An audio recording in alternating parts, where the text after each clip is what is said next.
What is going on, people? Welcome to Throw Down Your Questions, episode 325. I'm your host, Tony Polanco, and tonight I am joined by Emilio Lopez. Yes, they deserve to die, and I hope they die in hell. Chris Seeley. Hey, what's up, everyone? Carlos Romero. Yo, yo, yo. Adam Vale. Happy birthday, Michael Jordan. All right. And Brett Murdoch. Forgiveness is a dish best served lukewarm, I suppose. Yes. All right. Since it's daylight savings time, so that means Brian is going to show up here exactly an hour from now. Happens every year. But ironically, he also shows up an hour late when it's the other daylight savings time. You figured he'd be here early, but, you know, I don't know. Just the way to every single year. Twice a year, he's always late. And exactly an hour late for daylight savings times. And he'll come in here, he'll bitch about the farmers, you know. The usual stuff. Stupid farmers. You know. Oh, these that came up again. There's some congressmen that want to get it switched and have permanent daylight savings time. It comes up every time. I feel like every year it comes up. Hopefully it'll happen. I'm tired of this shit. Yeah, it's stupid. Like losing an hour for what? You know? Like we got digital clocks now, man. We good. You know? You know, I swear that businesses that cater towards farming communities could open up an hour earlier. They don't, do they? I'm just saying they could have early hours. Like they could fucking open up at 3 a.m. Like see what you're saying with the farming, and then I heard it was for the kids that have. I heard to it's walk for to farming. school, That's what I heard. That they don't, so that way they don't walk. Actually, in it the has dark. nothing to do with farming. It's a really complicated, stupid reason that I forget the. Yeah, we don't need to. Well, that's what I'm saying. There's different reasons for it. The one I always hear is about the kids, and that the kids, they don't want the kids walking to school in the dark, because at that point it would be super dark, and then the parents would have to walk their. They kids fucking do it anyway during the school. winter, you know. Yeah. They can still walking in the dark. Remember when we were kids and shit, waking up at 6 a.m. going to school, dark as fuck during the winter, you know? So, yeah, I don't think that's it. But either way, it's stupid. We got digital clocks now, man. We're good. Yeah, Hawaii doesn't have daylight savings time. No, they don't. Fuck it, no. Yo, by the way, shout out to Phantom Vash. He's from Hawaii. He was like, hey, we don't have to deal with that shit. Yo, Phantom Vash, where are you from? Yeah, man. Well, I don't think Arizona has either. Well, Phantom Vash, if you're in the chat, I don't think he's there right now. But, yeah, I'll ask him. Anyway, man, let's get into it. We got a lot of questions tonight for whatever reason, but that's good, man. More questions for you guys. Also, 2 extra questions that I admittedly forgot to add to last week's episode. So we will redo them. What? Know? And they're evergreenish questions, so we're good, you know. But yeah. Anyway, let's get into it, man. First question, the lead question, which you guys are listening to us in the future are enjoying a lovely image that Manny whipped up for you. Even though it's simple, you know. Deathloop. All right. This one is from our boy K-Cube, a longtime follower of Throwdown, and I'm actually in a chat with him with Torrance Davis and a couple other guys. So his question is: will PlayStation owners refrain or not buy Deathloop or Ghostwire Tokyo because the sequels of those games will be Xbox exclusives? I hadn't thought about that. I'm like, that's a great fucking question. Think about it. Like, if you're a PlayStation guy, you're like, you know, I'm not saying all of them, but I'm pretty sure there's going to be somebody going, why should I bother getting this game? Why? It's going to be an Xbox exclusive, the sequel, so why bother? And think about it. Deathloop is going to be on Xbox next year, you know. Ghostwire Tokyo is coming out on both, so you know, I could understand that mentality of them going, why the fuck should I bother? You know, so do you think this could potentially hurt sales of those games on PlayStation? That is assuming there's a sequel for it. That is assuming that there'll be a sequel for either of these games if they do that well. Yeah, but you know what I'm saying? It's like somebody may not want to get invested in the franchise, potential franchise. You know, I feel like that's a little bit too much. You think so? What do you think, Brett? Because I understand the harder question. I'm not sure if that's going to be the case, but I understand it. Like I'll do it sometimes. Like I've learned to not get invested in season 1 of a show produced by Sci-Fi Network. Just don't do it because 3 seasons. That's all you get. Yeah, you got to wait for the 3rd season exactly.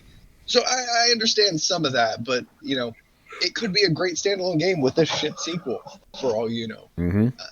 I don't think a lot of people think of video games and franchises, nor do they necessarily want to. Like a franchise, when you refer to it in video game terms, like, you know, like an evergreen, like a fucking Assassin's Creed game, right? Like, first of all, is it really going to be an Assassin's Creed kind of game where it just iteration after iteration and you're missing out? And if it is, people aren't excited about Assassin's Creed games. Like, it's there's this weird gray area where it's going to land where I don't think anybody's going to really care all that much. And when you have the game in front of you, that not caring is just going to make you go, fuck it, I'll try. What about Who knows? By the time the sequel comes out, you could have an Xbox. Maybe, but I'm talking about the hardcore PlayStation guys. They'll be like, fuck. The hardcore PlayStation guys will refrain from buying it because simply out of spite because it's going to be because the rest of the games companies' games are probably going to be exclusive. And do you think that'll? And you probably won't play any? Yeah, any of no. those So I'm glad you said that. So do you think that will negatively impact these games? Those guys, that contingent specifically, not buying the games, No. There's a small extreme crowd that's going to be like, you know what? I'm pretty sure that Bethesda games, the lion's share of them are not coming to PlayStation. So I'm just going to boycott all the Bethesda games because fuck it, I'm not going to get invested in their company or their whatever. But like that's the really extremist. Xbox loyalist guy. It's too loyal. Exactly. I mean, we could also say the sort of reverse. Wasn't Titanfall a Xbox exclusive? Yeah. Yeah, people probably still. I mean, I'm sure people. The game didn't do that well, though. It didn't do that well, but I mean, and some people did say the reason they didn't buy the second was like the original was on Xbox. I'm not buying that shit. Some people did say that. No, then they're dumb because that was an awesome game. Yeah, Titanfall 2 did better than Titanfall 1, didn't it? I don't know if it did or not, but it didn't do well enough. But that was EA's fault, though.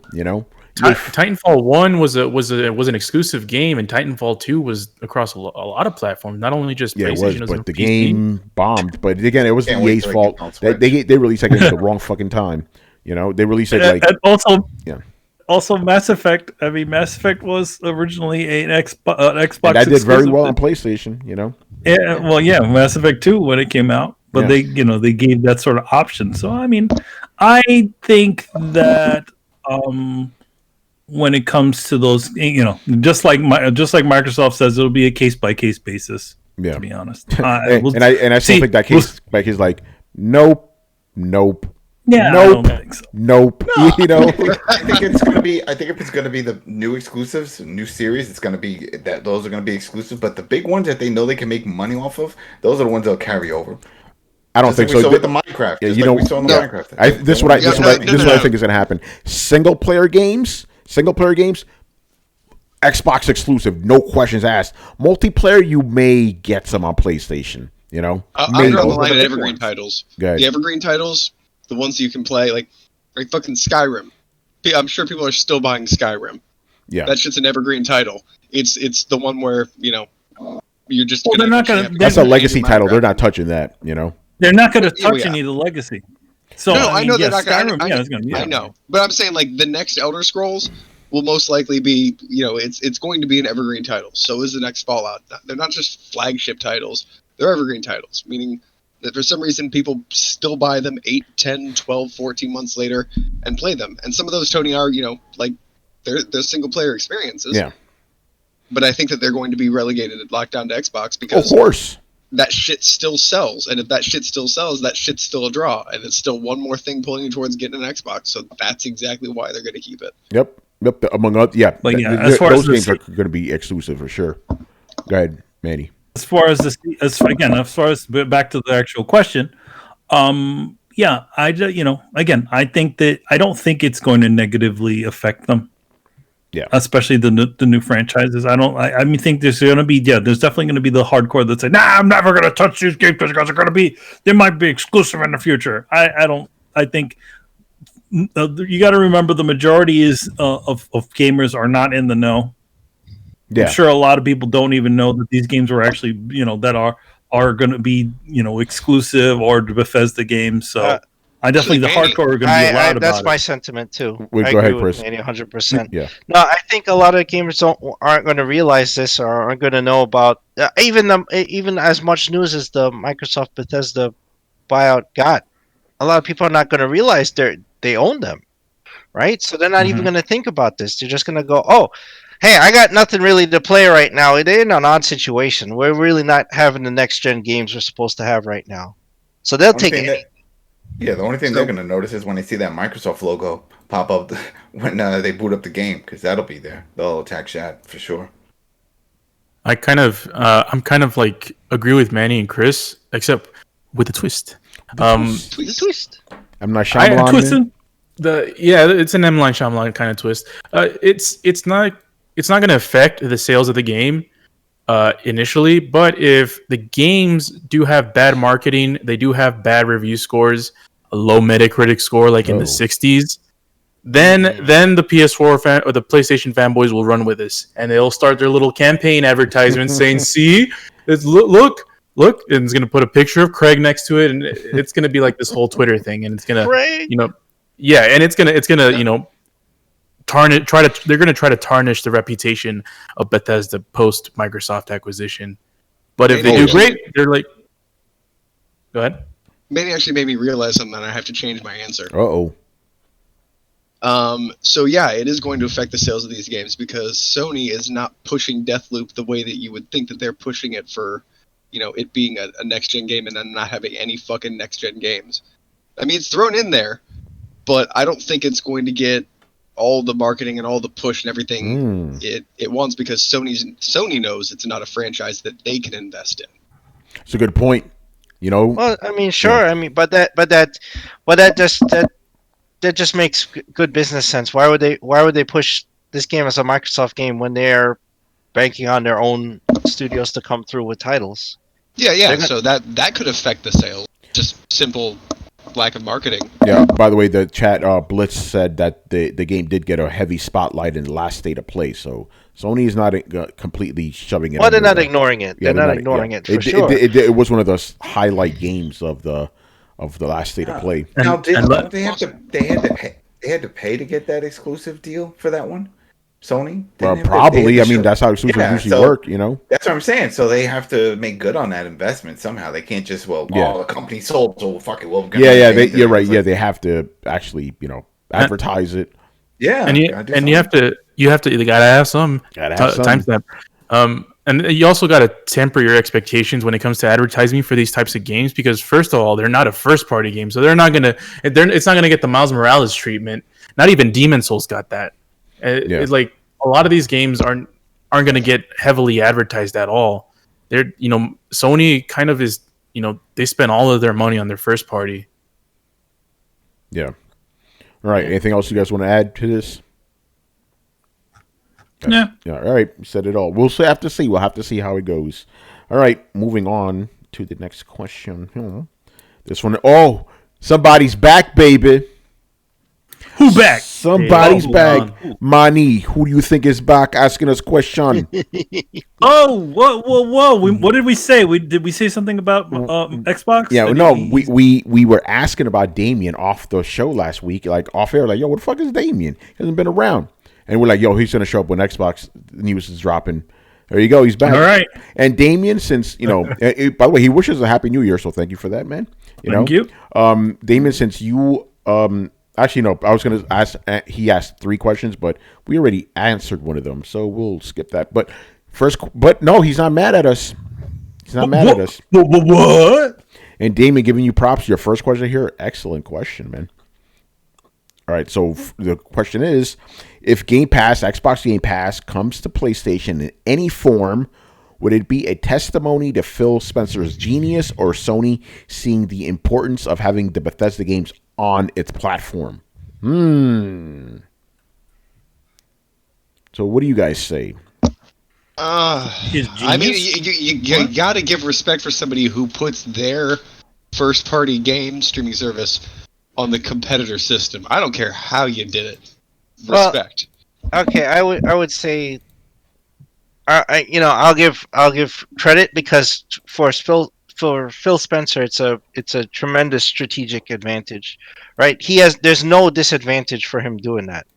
None. Zero. Yeah. If Sony takes the offer and says, okay, we're going to have Xbox games available on PlayStation, that's a win for both, right? Because either console is viable for playing the games, and then if you happen to just be on PS5, then you can experience Xbox games, and Xbox gets the software sales, right? If Sony refuses, they're the ones who look bad. Mm-hmm. If they go, yeah, we don't want this shit, So. It would be a brilliant strategic maneuver because there's no downside to it for Microsoft. Yeah, no, I agree with that. Like, it goes to show you if that does happen. Which by the way, the guys in the chat are saying never, no, don't say that, guys. I think this is exactly what Microsoft wants. Remember, they're a software company first and foremost. They want their software on as many platforms as possible. So if you ever do see Game Pass on PlayStation, I'm not saying it's gonna happen in PlayStation 5, but like PlayStation 6 or whatever, I could see that happening for sure. You know, it'll have to be modified, obviously, no third-party games or whatever. But it's not. My point is, it's not out of the realm of possibility. It could definitely happen. I could see a Trojan horse way of doing it.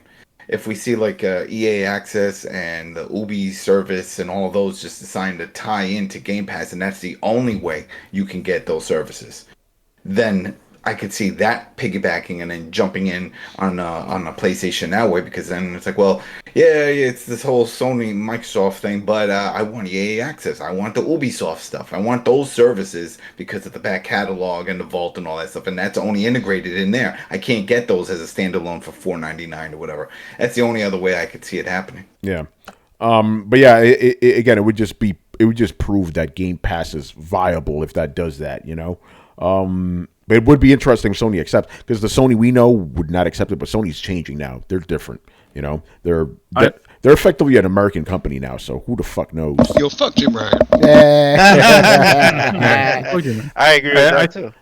I think it's a combination of both things. I mean, you know, the greater vision of Game Pass and what it's evolving into, having it in your competitor's console is a home run. Yeah. You know? Yeah. And also vice versa. Like, Sony implementing this type of service means that in a way they're kind of desperate for those titles or whatever that service is, because they have to swallow this huge ego hit to get your competitors going to make bank off of your system, essentially. So it goes both ways. You know, it's a tactical genius move, and you know, Sony had to swallow some crow, or I don't even know it's crow, but they had to take hits. Well, not even just to get your product on the other person's platform, your service. Yeah, because that's the difference. They could get the product on the platform by just making it multi-plat, but you know, I still think they're going to chain it to Game Pass. So they're going to get a lot of people getting Game Pass on PlayStation. And yeah, that's what we're talking about, right? Yeah, well, that's I know, exactly what we're talking about. And remember, I'm kind of looping back into why it's different than just getting a product on a platform. I guess I could have just left it. I'm over explaining it. Yeah, but at the same time, if you really think about it, getting Game Pass on PlayStation is effectively getting Xbox on PlayStation, because that's what Xbox is now. It's all about Game Pass now. You know, like the box is almost secondary if you really think about it. It's really about Game Pass subscriptions. That's what they care about. Why do you think they bought Bethesda? So it could really amp up what Game Pass is to make it more lucrative. You know, dude, I swear to God, this is the plot of an anime. It could or like be. a bad dragon. Dude, there's one thing that wants to get into the body of another thing so it can ascend into a non-being. Well, also remember, this wasn't so much about Sony. Remember, this is not like being competitive with Sony. The main reason they bought ZeniMax too was to fuck over Google, to screw over Stadia. That's right. And hey, that worked, didn't it? You know, Stadia said they bowed out because of that. You know, so so that strategy definitely worked. You know, killing them. So so I agree with Damien in that sense, and also like imagine Sony people having access not just to Bethesda's library, they have access to Microsoft's library. So imagine you're on your PlayStation. Let's say this happened this year, right? Yeah. Like Hypothetically, yeah.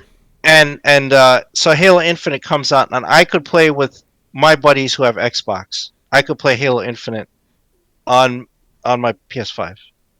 Yeah, that'd be crazy. How is that? Who loses in that case? No one loses. Yeah, that's right. No one does. You know, it'd be interesting. So I guess we'll have to see. Good question, Damien. I like that. All right, his next one, also related. All right, one of the most appealing things about PlayStation is that it used to get 90% of gaming content. But with Microsoft buying Bethesda and other studios, will that change the perception of the PlayStation brand? I think they got bigger issues in that. Nah, I think Jim Ryan fucking up is changing the perception of the PlayStation brand. Yeah. I think he could damage the brand more than anything Microsoft could do. Yeah. If Sony's going to be brought down, it won't be from external forces. It'll be from within. Yeah. Jim Ryan. I don't know, man. I'm seriously worried about this new generation or this new face of Sony, this American Sony. It's like take it back to Japan, man, where they know how to run this company.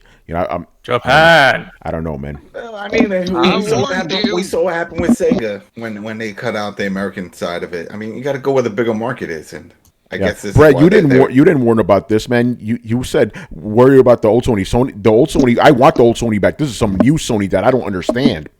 Oh, yeah. I guess that's a good point. There's some Sony none of us have seen. Some horror from the Black Abyss. Like what the fuck is that shit?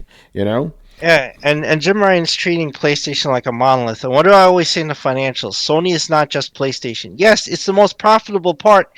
It will cease to be that if you make moves like cutting out the ability to purchase media or promote media that you make in your other arm, like Sony Pictures, from it. Those kinds of decisions don't make any sense. Even if it's not used, it's no skin off your nose. It doesn't add any cost for you to carry that stuff. You're not paying for copyrights or anything like that. You own the content. Yeah.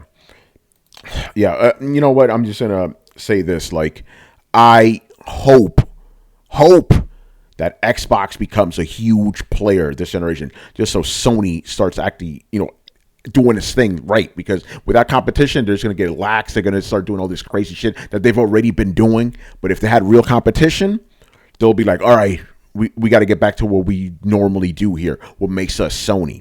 So that's what I want, because I don't know, but man. Then a lot of those people are gone, right? That's I know, man. But maybe some of these so new guys will be like, yo, we got to get back to basics here, because Microsoft is kicking our ass. I want that to happen. I'm saying it right now. I want that to happen because I want Sony to be greater.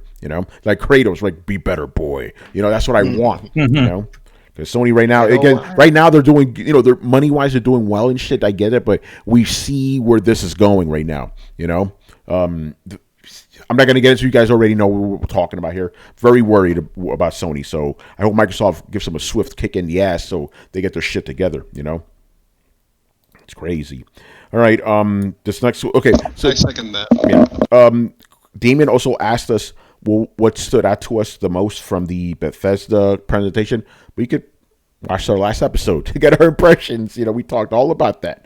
All right. Yep. So yeah, you just check that out. Just let me swap out the question here real quick here, and then we can Chiron. Yeah, we kind of got through that one faster than I expected, but hey, what can you say, man?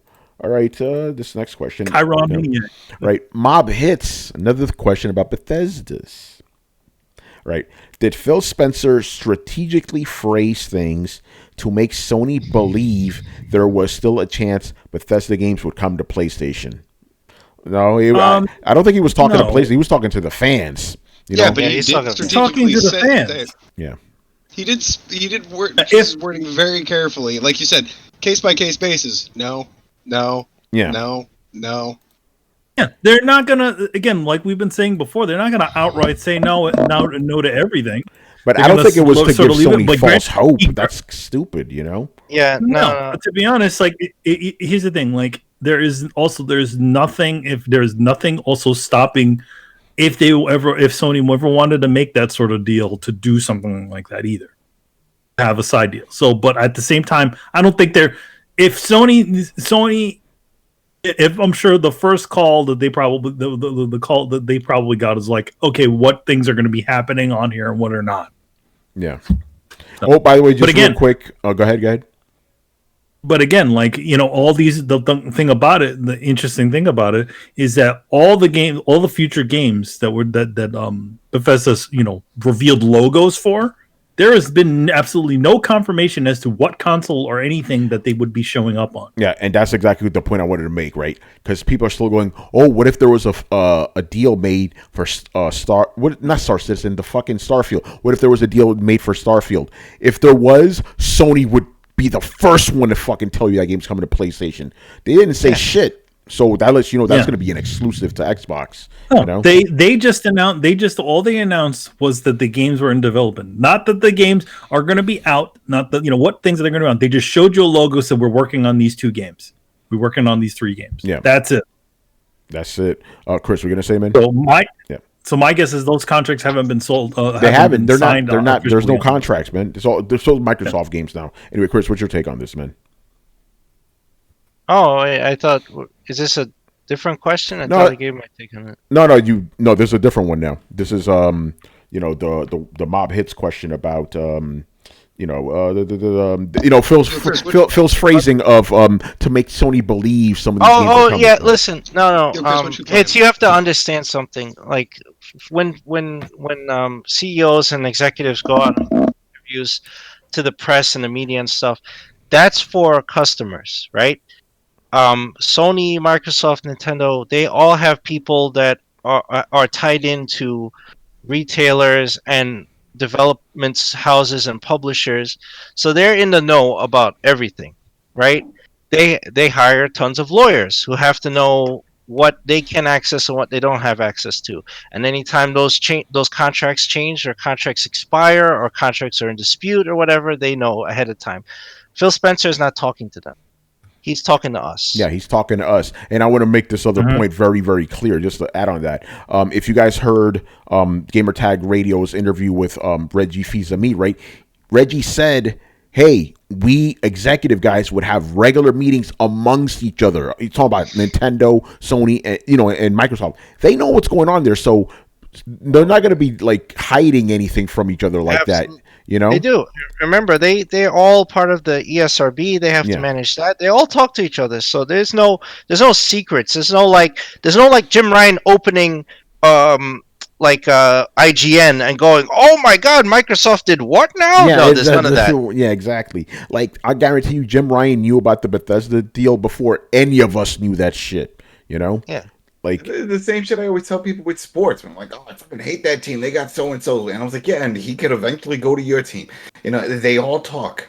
Yeah, they all all talk. behind the scenes, all the managers. That's how they do trades and players. I mean, you can't just say, oh, I'm just all this, and I'm supposed to hate everyone else. It doesn't work like that. It doesn't work like that. No, it doesn't work like that. These guys all talk to each other. They all go to dinner with each other. Go golfing. Yeah. These they're guys friends, talk. man. They're friends. If you really get to the heart of this question, it comes from that mentality that it's like, listen, guys, the fanboy wars only exist among fanboys. That shit doesn't exist with these executives. It doesn't.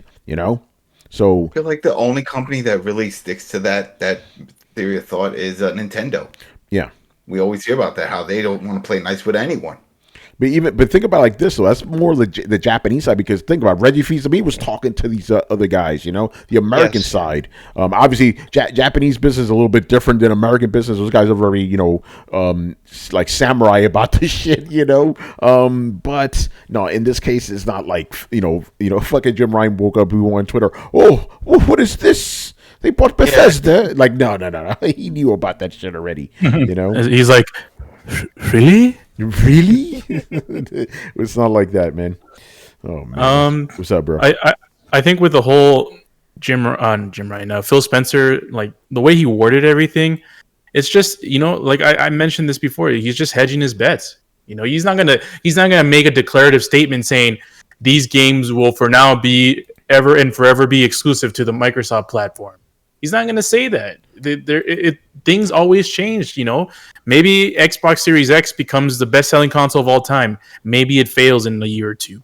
You never know. What if that was to happen? Let's say if they just bow out of the whole hardware thing. Things don't work out. The console Game Pass on PlayStation. Let's go. Well, exactly. I could see it at that point. It jumps over because then now it's just a software company. Sort of how we saw Sega software just pop up on everything after they stopped developing on the hardware. Yeah, no, you're 100% right about that. And Carlos, I think you're 100% right about that, because think about it, they don't want to make any declarative statements. It's just say, for example, right, that this whole venture doesn't pay off, right? Then they have to put those games on Sony to make their money back, Exactly. This is all a big gamble, You have $7.5 billion worth of assets that you just dished out, and you have to recuperate that within the years. And if you don't have a platform that's alive, then what the hell are you going to sell it on? Then you're just going to look like a hypocrite. Yeah. Like, what are you going to sell it on? Sell it on the platform that is selling, Because either way, those games are still owned by Microsoft, So that's why they can't make a statement like that, because they can't. They don't know what's going to happen, And again, people don't seem to understand that shit. But that's why Throwdown's here, man. We break that shit down. Throw down. Yo, man, we throw it down. You know? All right, man. Let's move on. Next question. I believe this one is also from Mr. Mob Hits. This one, little fun one for the Halo guys in here. All right. Oh. All right. What classic Halo maps do you want to see included in Halo Infinite? Oh, Carlos. Yeah, Carlos, I'm looking at you, man. Coagulation / Blood Gulch. Just because I think I have the most fond memories from that map. It came out in Halo 1 and 2. I don't remember if it was on 3. Yeah, it's one of the bigger maps where you can do big team battle, capture the flag, assault. A lot of those game types can be played on that. So, yeah, one of my favorite maps. Another one I would say is Lockout. Lockout, kind of like it's a Halo 2 map. It's kind of in the smaller range. It's good for, Team Slayer kind of game types. So, yeah, I'll go with those two. All right, Chris. You have anything? I'm going to take that as a no.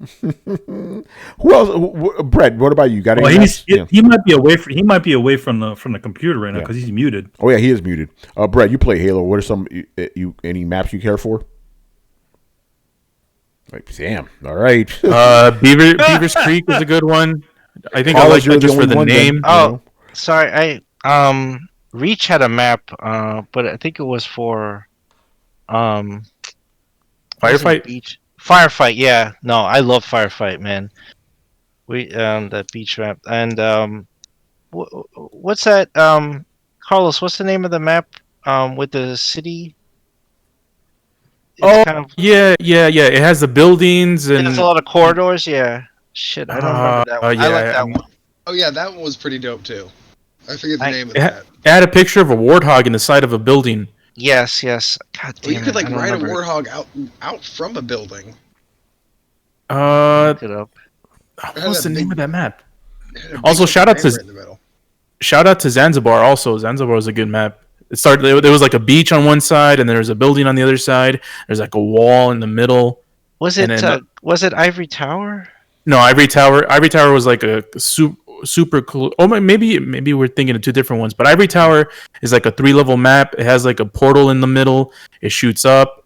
It has like a stair. It has like a elevator kind of thing, escalator. Elevator Okay, kind of thing. yeah. No, that's not the one I'm thinking about. Shit, what was it? It's gonna drive me crazy. Maybe somebody in the chat will know. Who knows? All right, I never played the Halo multiplayer, so I wouldn't know. All right, moving on to the next question. This one is from Carlos's savior, Mr. Fergus Mills. Excuse me. Yo, man, shout out to Fergus Mills, man. Headlong, Chris. Was it Headlong? Maybe. Hey, I'm gonna look that up right now. Yeah, shout out to Fergus Mills, man. Yeah. Hey. No. Thank you for helping us with the division as well, getting them platinums, man. All right. Mm-hmm. His question is, what are your thoughts on Cyberpunk 2077 still not being on the PlayStation Store after all this time? It ain't coming back. It ain't coming back to PS4. I'm gonna just say that. It will. They fix the shit. If anything, it's funny because they've also missed their deadlines for hot fixes. By the way, yeah. They said they're gonna delay those. They already said it. They weren't even hot fixes. They were straight up patches. Yeah. Because remember the first patch came out and then had to patch the patch. Yes, I'll be really honest, need. Go ahead, Brett. I think this is a death sentence for CD Projekt Red at this point. But if Brian were here, man, dude, I know. Well, they're going to replace that, but the brand of the reputation of their company after having to patch a patch and delay patches, it feels like. I'm not going with them again. And I feel like a lot of people are like, that's done. I can't blame you. Come on, can't blame you though. I wasn't a huge fan of the Witcher series, so trust me, I'm not a loyalist that got pulled out of it. But too loyal. Damn, no, Brian's not here to defend me. Yeah, right. Yeah, Brett, you're kind of talking to the room right now, so you're good. You know. Okay. I was curious. I was like, does anybody else think that they're gonna recover from? No, I think they're done. I think they're done, man. I don't actually believe that they're. I don't believe that they're done. I don't believe because I don't believe that all of their eggs were in that one basket. Especially with especially you know what, man? they Yes, have fair enough. I think the reputation is done. I think I think their reputation is definitely going to be tarnished by it, but I don't think it's going to cause their company to instantly collapse. I agree. I think they are done. I said this before when this started happening. Yeah, go ahead, Chris. Break it down. Remember, there's 2 giant pending lawsuits. Yeah. One from the Polish government and one from their investors, and the investor one can evolve into class action, and that's bad. And they don't really have a ground to stand on with either lawsuit. Like the video is damning. The one that came up showing that they basically lied about the state of the game. Yeah, that's right. Ooh, that's right. So what leg do they have to stand on? They misrepresented the game. They misrepresented the customers. They misrepresented it to investors. They have no leg to stand on. That could very well destroy them, because even if they have the reputation that their next game they would gain forgiveness, how will they reach that point if they have no liquidity? If their money is taken away, they're done as a company. Yeah, that's a good point. Like on those terms, they actually could be done. Because they could just be sued into oblivion. Yeah. Yo, shout out to Tumeki. He says Xbox will end up buying them. Oh shit. Oh man. I'm with Manny here. I don't think they're gonna. Even they still got a bad game even with the lawsuits and all that shit. You don't think that could kill them? Yeah, I don't think they could kill them. I don't know how much liquidity they have in terms to take that financial punch, but in terms just looking at it from a game perspective, their reputation is definitely tarnished. I don't think it's gonna be replenished anytime soon. But if they come up with a good game for their next game, gamers will forget, like, for the most part. You always have like us that always mention, yeah, but it's not gonna kill them. If they come up with another game and it's bad, it doesn't have to be as bad as this one in terms of bugs and all that stuff. But if it's a game that's just not good and people do not adapt, I think that's the end. They got one more game. If they were dead, they wouldn't even have another game to release. So if they don't release another game, then they were dead from the first place. If they release another game, then they weren't dead. They just killed themselves with the next game. And how about this? What if Sony puts extra restrictions on them versus other developers, right? What if they have such bad faith that Sony's like, okay, we're going to have a whole extra set of criteria before you get your next title on the PlayStation Store. Like you gotta sit Jim Ryan down and play this shit in front of him and beat it. Where do we sell that shit?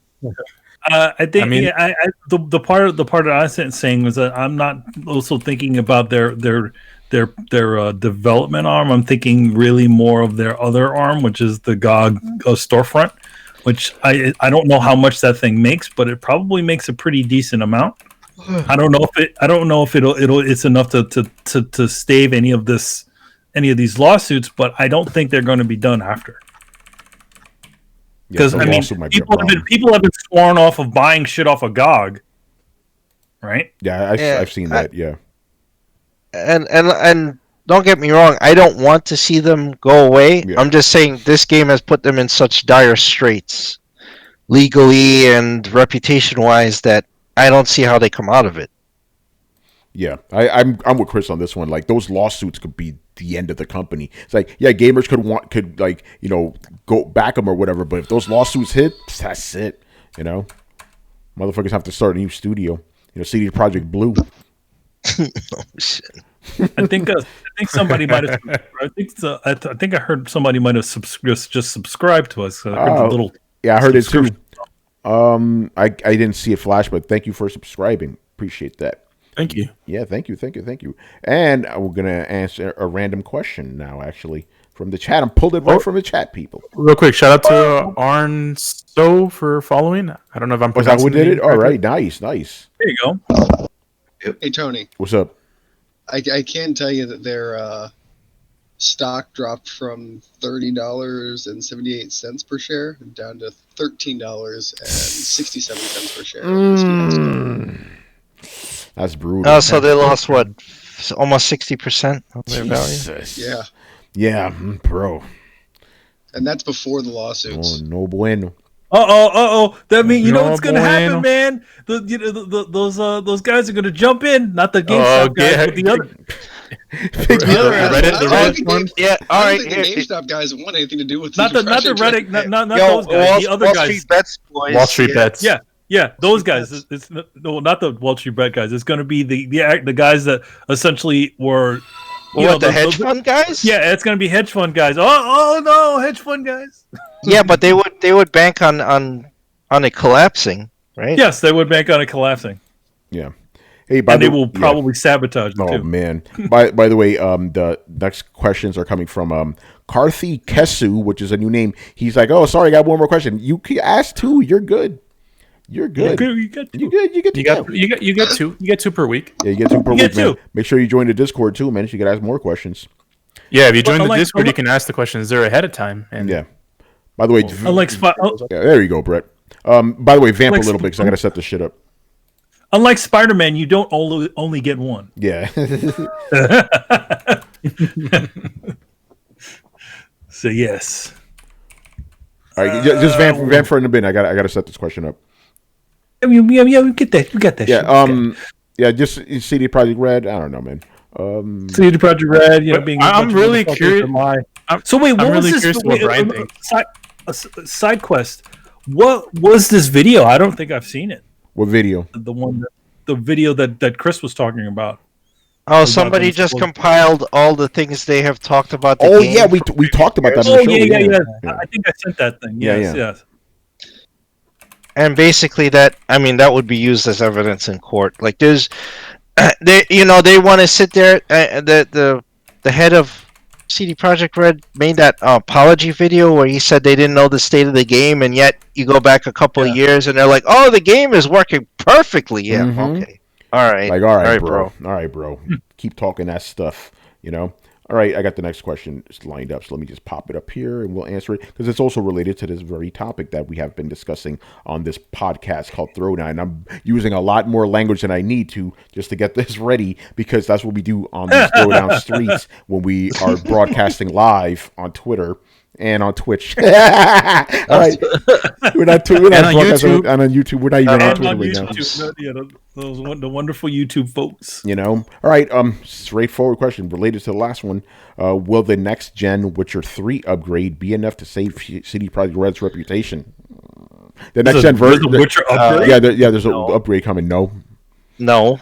That's That's a an matter easy of one. fact. That's a matter of fact. I'm going to say this right now. Can't believe I'm going to say Like- this right now. You gonna drop the mic? No, mic drop. Just a little bit of a shocking statement. I think this game is not going to sell as much as it would have if it wasn't for this shit. Oh yeah. Oh, I agree with PS5 that. update one. Yeah, the upgrade. People are going to be like, you know what? I'm not dealing with these motherfuckers. They're burned. Yeah, people are burned from Cyberpunk. Yeah, it's going to drag this game down. Mm-hmm. So, yeah, I agree. But believe it or not, because think about it. Witcher 3, one of the most celebrated games of last gen. Some people are going to go like, you know what? After these motherfuckers burned me with Cyberpunk, fuck that shit. I'm not buying that. So, yeah, I agree. I think that's going to happen for sure. Unfortunately, But, hey, listen, man. I don't feel sorry for them. They did that shit to themselves, fucking lying. That's what they did. They lied, man. But just the concept of Lying. The customers are so mad at this game that it bled into another game. Yeah, man. And think about it like this, man. When Witcher 4 comes out, you think people are going to be pre-ordering that shit? I think anybody's pre-ordering anything for CD Projekt Red ever again. Ever, exactly. Yeah. They'll be like, no, fuck that shit. All right, man. Let's move on. Next question, also from let me see, Karthi. New names, I got to get used to it. Do you think we gamers should know what games are contractually obligated and what's not, or it's not important? What do you guys think? I'm guessing he's talking about the Microsoft thing.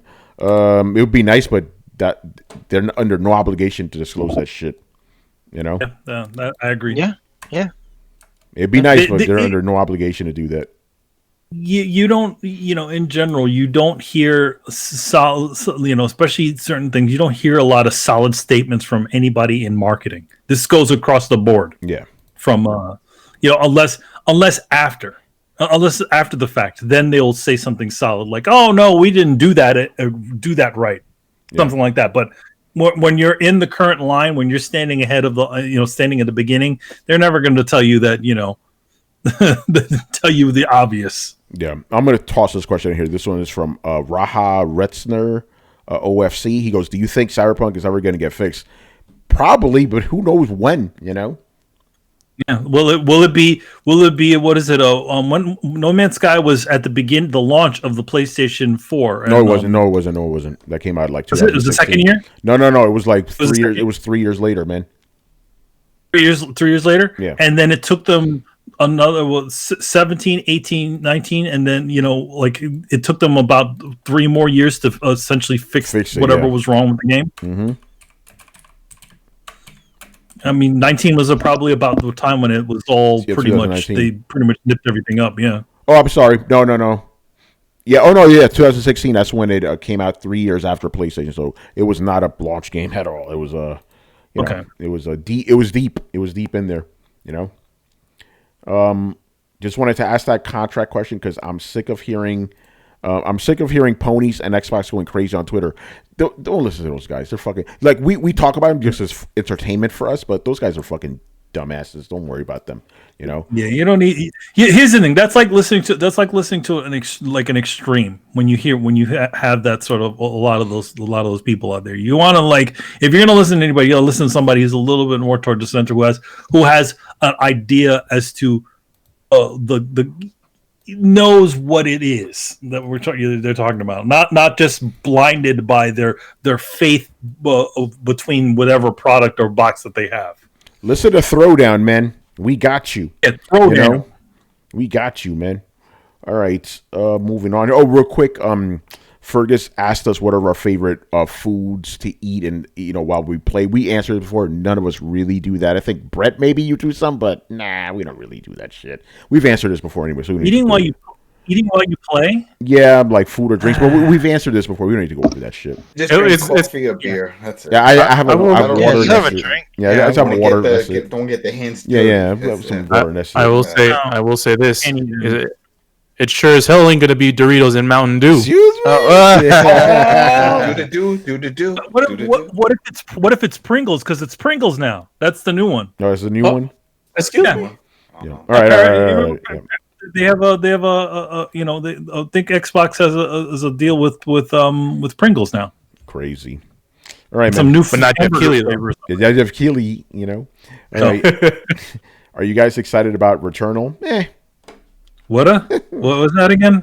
It's the space lady game, right? It's the roguelike space game where she yeah. dies and everything resets the whole world. No. Listen, man, they lost me at fucking what roguelike. I'm like, I'm good. No, it didn't seem like something that really would interest me.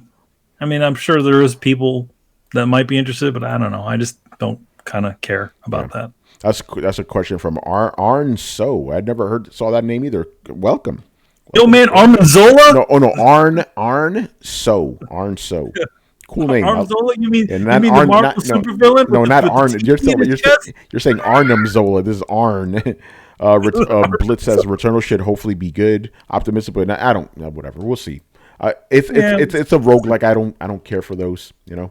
Just being real. I don't care for those. All right. I hope it does well. I hope it does well. But that's it. I just find it funny how the term roguelike has lasted past the game Rogue. Nobody who uses that term roguelike has ever played the original game They've Rogue. never even heard of it.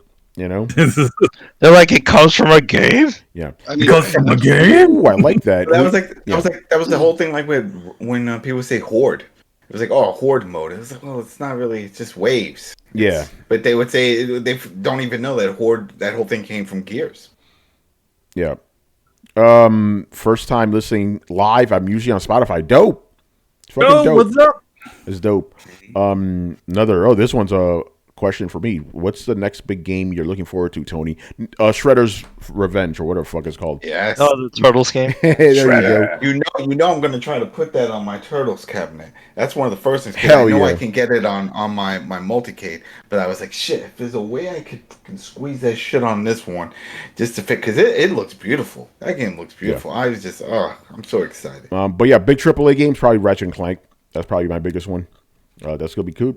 Anyway, Uh-oh. let's move on, man. We lost Carlos. He'll be back. He All rage right. quit. All right, this one is from Black. If he dies, he dies. If he dies, he dies. Oh. All right, Black Metal Gamer. All right, which Black Sheep entry in a franchise did you enjoy? Dark Souls 2, Zelda 2, Castlevania 2, or like games like that. Like, which one of those type of games did you enjoy?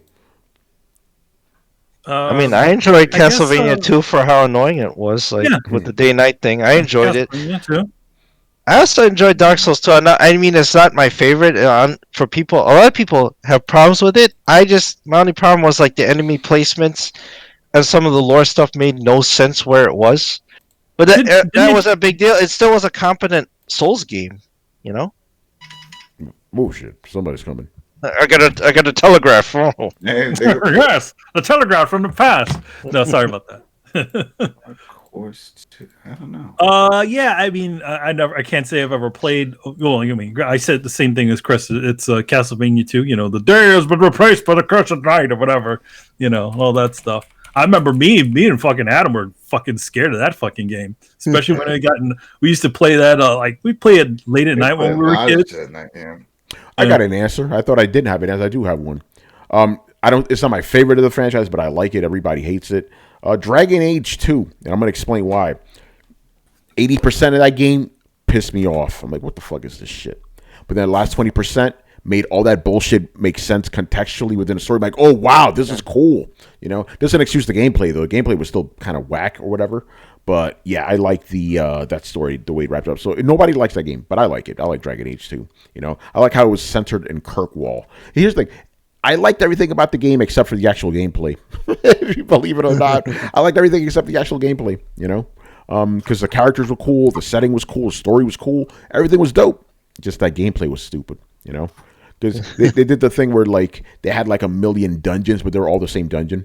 Like they even said like, like less is more. It's like, no, more is more, bro. You only have 3 fucking dungeons. You just repeat them over and over and over again. What the fuck is this shit? And then they try to do the Mass Effect 2 thing. See, for Mass Effect 2, it worked, turning that game from Mass Effect 1 to 2 to make it more of an action game. That didn't work very well with Dragon Age 2. Try to make that into an action game. It's like, I'm fucking spamming the attack button and shit. Like, this shit gets tiring, bro. Especially if it's like turn-based combat, kind of. It's not really turn-based, but it's turn-based-ish, But yeah, that's my answer. What about the rest of you guys? Black Sheep entries that you actually enjoyed. What about you, Carlos, since you're actually back? I didn't get to hear the question. What was it? What Black Sheep entries in a franchise did you enjoy? Like Dark Souls, like Dark Souls 2, Zelda 2, those kind of like off-kilter type of entries? Yeah, Super Mario Brothers 2. Oh, shit, okay. Yeah. It's actually a good game, Like, it's not a real Mario game, but I enjoyed it. I mean, you could have released it as Doki Doki or something like that? Doki. That's a good answer, yeah. But no one would have played it if it wasn't called Super Mario Bros. 2, so good for them, I guess. It's a good game. I still enjoyed it, and I like how it's a change of pace of everything else, and it's not as hard as the lost levels. Oh yeah, the real Mario 2. Yeah.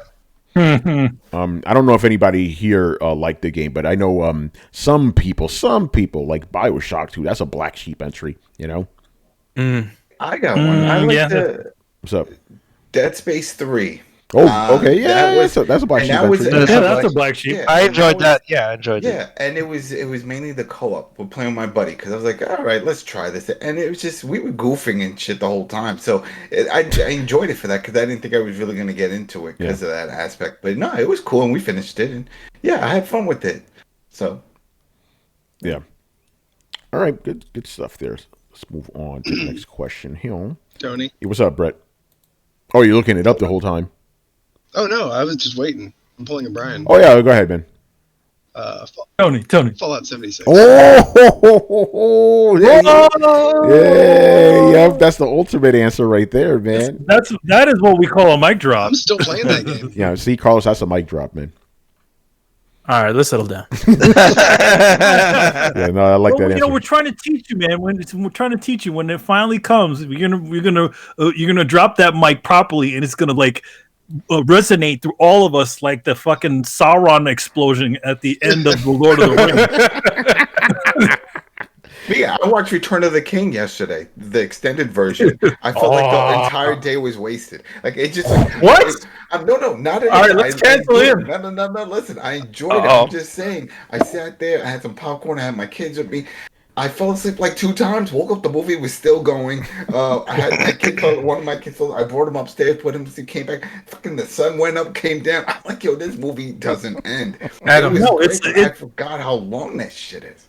Adam, The Return of the King is a time. The extended edition of Return of the King is a time investment. You got to. Yeah. It's a full day investment. Yeah, you need to set an entire weekend aside for that movie alone, man. By the way, we were talking about that movie when we were playing Monster Hunter yesterday, I think. Yeah, that's right. Yeah. You started singing the song. We started singing the song. Adam was probably asleep during it. You know, You mean the Annie Lennox song? No, it's the Green Dragon song. Oh, okay. No, I thought it was the do you see the that one, the one by Annie Lennox. No, it was that folksy song. It's like, wait, I know that song. Carl just started singing it randomly. It's the Merry and Pippin pub song that they sing when they're yeah. All right, let's go back to video games. Throwdown, man. On that side quest. Someone said Metal Gear Survive.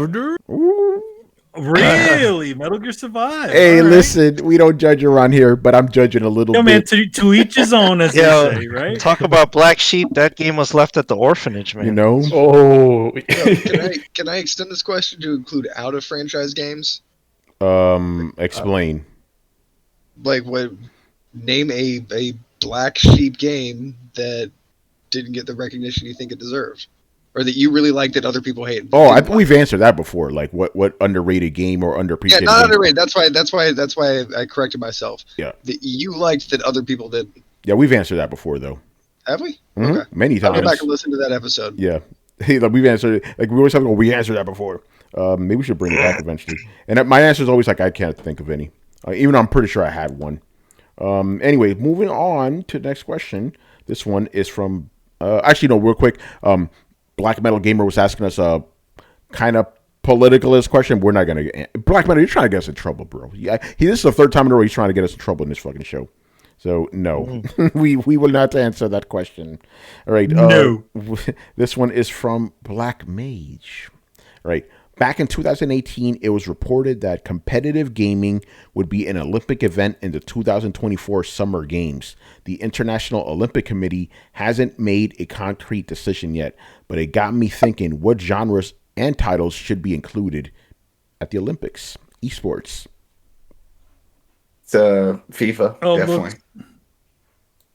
Well, you should play sports video games at the Olympics. Yeah, do it. No, not a sports video game at the because Olympics. it's team based, and when they get a team, that's what makes it more interesting. If it's a 1-on-1, it's like okay, you get a Street Fighter, but when you're doing a full team of 11 individuals, that's a lot of coordination. They could just do something. They could, but this is a virtual version. They literally have two versions of soccer on the thing. They can do it. We have wrestling. I don't think wrestling should be part of esports either. I'm giving the easy answer. Fighting games, of course. You know, gotta have that. StarCraft. Yeah, of course, gotta have that. And StarCraft. Even though I don't care for it, throw some Overwatch in there. You know. And for the 50th year, for the 50th consecutive year, Korea wins the StarCraft tournament. Yes. So yeah, mainstays like that. What else do they play? Because I'm thinking about what are the big Twitch games that people watch. You could include a bunch of those. Is that All-Stars game, Destruction All-Stars? Is that that one? 2025. Yeah, Destruction All-Stars. The Rainbow Six one. That Rainbow Six one, Siege. Maybe they can do that. I mean, Counter-Strike, maybe. Fall Guy. Do they still play Counter-Strike? Is that even still going? Oh, yeah. Yeah, people play Counter-Strike is still one of like the 5th most streamed games, man. Mm-hmm. That's weird. I thought that whole audience moved over to Siege. Because that's what Siege was trying to do. Is trying to take over that those market. old school guys, they don't move, man. No, they're still playing that shit. Yeah. So yeah, you have to play something marketable because remember all that stuff is broadcast on TV and shit. Yeah, so you could play Rainbow Six. You have to Chris, play Fall Guys or some shit. when you said marketable, you have for 2020. Well, rest in peace 2020. But the Olympics, and rest in peace 2021 because the Olympics got even moved back, and it was going to be in Japan. So I had to have like some Mario something on it because take advantage of the vested advertisement for the country and for their biggest franchise. Does that mean who will Mario represent? Italy or Japan? We don't know. Identity crisis, man. I mean, what? Slight side note. Speaking of things that were put in there, as I remember, they were going to include breakdancing as part of the Olympics. Oh, really? They should. Like popping and locking. Oh shit. Okay. Podcat. Where? No, not your cat. Brett's cat. See on screen. Oh, okay. All right, man. Moving on here. Next question. This one almost controversial, but I'll allow it. All right. Since Pepe Le Pew has been canceled, which video game character do you think is getting canceled? For all the old head gamers like myself, I see Duke Nukem and Leisure Suit Larry. Leisure Suit Larry's done. He ain't coming back. He's done. He's done. He's no, done. Leisure Suit Larry's never coming back again. That's done. I can't think of any other characters. Leisure Suit Larry's definitely one. He ain't coming back. Yeah. Like the whole game was just him trying to get pussy. It's like you can't do that now. No, misogynist if you do that. Yeah. So yeah, Leisure's Larry. That's the only one I could think of. Huh. Yeah, I can't think of any hugely. Yeah. Yeah, the thing is, like, from that time, a lot of stuff was honestly already kind of woke. Like, I know it's weird, but like, things have gotten worse since the '90s. So, like, we had Captain Planet and shit. Yeah, it was like a hippie cartoon if you really think about it. Well, I mean,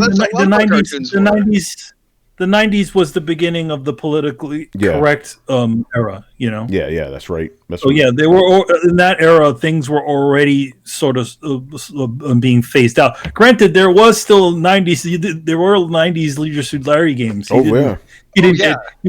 He didn't get canceled then. It was on the. There was no canceling. It was Xbox when that launched. I remember I had a Leisure Suit Larry on there. Yeah, no, there was no canceling back then. But yeah, Leisure Suit Larry, rest in peace, bro. You ain't coming back. If he does come back, they're gonna water his ass down. Yeah, he's not. Dead or Alive Beach Volleyball. Yeah, yeah. Well, they don't put those in America anymore. You have to go through Play Asia to buy those games now. Oh, okay. Yeah. I mean, so they sort of closed that down already. Yeah. I mean, they've had issues with that game even back then. Yeah. They had issues, yeah. But in this culture, it ain't happening. All right, let's move on before we get in trouble. All right, next one here. Tumeke, who's been in the chat with us the whole night. This one's fun. All right, now that we are getting what looks like a great retro Teenage Mutant Ninja Turtles game with, Shredder's Revenge, in the style of Sonic Mania, Streets of Rage 4, is there any other series that you'd like to see get the same treatment? Talking about the old school. Your return of older beat 'em ups. Yeah, Final Fight. Final Fight. Yeah, that one is way overdue. Yeah. I mean, bring with a storylines, change up, add some more characters, build it up, but with the same feel. Don't go too crazy. It still has to be a side scroller beat 'em up. Yeah. Still has to look like Final Fight. Just spruce it up, just like what we saw with Streets of Rage 4. Yeah, and I'm sure we're gonna see that with this Turtles. Can't wait. Oh man, I can't. No, wait. The one we don't know, and I know maybe it's a stretch, but what if we could have other playable characters like Casey Jones? Yeah, people are complaining about that. Like, what the fuck is Casey Jones? Because people think April O'Neil and Splinter are going to be playable characters, right? But people are like, where was Casey Jones? Because he's the perfect character for that game. He was the perfect guy. He was their helper. He was always there. All right, they're already. The chat's already hooking us up. They Double Dragon already got one though. Couple years ago. They got Neon. Yeah, Neon. That was cool. Well, no, there's not even Neon. There was they literally did what was it, Double Dragon 4, which was I think directed by the original director or the original director had something to do with it. It had recent entries, like recent things. Yeah. Mm-hmm.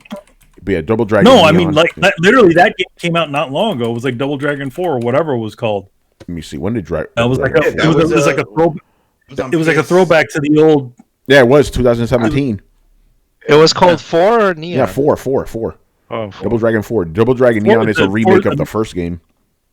Yeah, this one was like literally like 2D sprites and shit. Yeah. What else deserves that treatment? Halo. Halo with sprites and shit. I'd play a Ninja Gaiden side scroller. That'd be dope. Yeah. That'd be really Oh, cool. You know what I think they're gonna do, Adam? I think brutal. Shinobi might be one of them. Remember they had Shinobi hidden in Streets of Rage 4. You know. Yeah, I could. Oh yeah, bring back Shadow yeah. Dancer. Shadow Dancer or Shinobi. Blitz, Revenge of Shinobi. Yeah. Blitz says Tiny Toons. Does anybody remember the Tiny Toons game? It was like a sports game where you could play like bowling and stuff like that. Yes, I do. Vaguely. Yeah, It's an vaguely. SNES game. It was so good, man. They need to bring that back. I never had any experience with that. I just sort of like, oh no, here we go, another one of those games. Yeah, it was like you could play a lot of sports like basketball, I think tennis and bowling and stuff. It was really good. They need to bring that Whoa. back. Hold on. Off topic, but man, since you brought it up, Double Dragon 4. You know who developed that shit and published it? Do you know, Manny? I do. Say it. Arc System Works. Yeah, crazy. I'm like, what? That's wild. I was interested in. I was talking a few years ago. Now, I was actually talking about that game, and I heard that the reviews weren't exactly amazing. Oh, on maybe it. that's why it went under the radar. That sucks, Yeah, I man. think that's the reason. Well, Arc System Works is an interesting place because they have not only the rights to do the official Double Dragon games, but with the original developer, but they also have the River City games, like the original ones. They've been doing. Oh, interesting. They've been doing those original ones. Yeah, but yeah, as far as these like kind of like upgrades, like we got the major one with Streets of Rage. Like we got 4. You know, oh shit, Bad Dudes. I don't know, Bad Dudes, man. Bad Dudes, I mean, great. Like play Bad Dudes again, and you realize how badly it controls. Yeah, it wasn't a good game. Controls are pretty bad. But Yeah. I wouldn't mind. Renegade is cool. Oh, I got a simple one. What the fuck is wrong with me, man? Contra. Give that shit the there you treatment. go. That'd be great. Imagine like an old school side scrolling beat 'em up fucking Contra game. That'd be crazy.